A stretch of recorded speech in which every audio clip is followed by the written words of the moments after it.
Matt Cavedon. Thank you very much, Professor. I was late this morning very uncourteously because I had to be in person for court. And that's a bit of a rare thing these days. Most court lately has been done just like what we're doing right now on Zoom. But this actually proved pretty fortuitous in that my piece is about the importance of physical presence in court and church. It's interesting that even as technology is progressing every single day, every single year toward more and more virtual reality, toward being online, even though this seems in many ways to be such a culmination of our achievements technologically as a species, we don't seem to like it all that much. I think we'd all much rather be in a conference room with finger sandwiches waiting outside.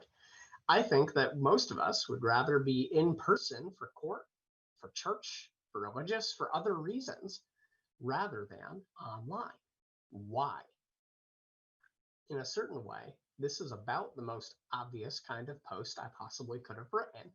And yet it doesn't seem obvious in that everybody over and over again talks about the inevitability of what's happening as more and more things move into the cloud.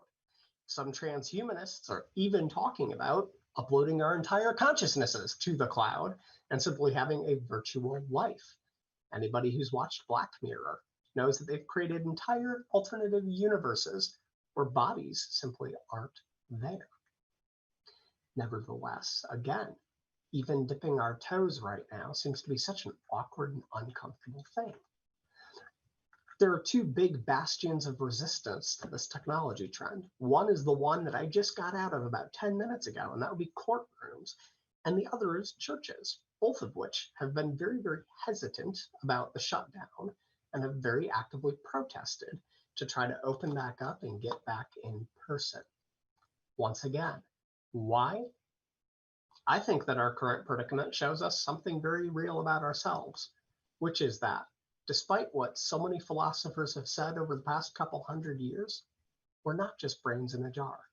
We're not just blank slate minds that get information and we're rational thought computers and we do our thing based on that. We're also bodies. Our minds rely on our senses. Our embodiedness affects our ability to pay attention, to process information, to encounter people, to express ourselves, to do all those things.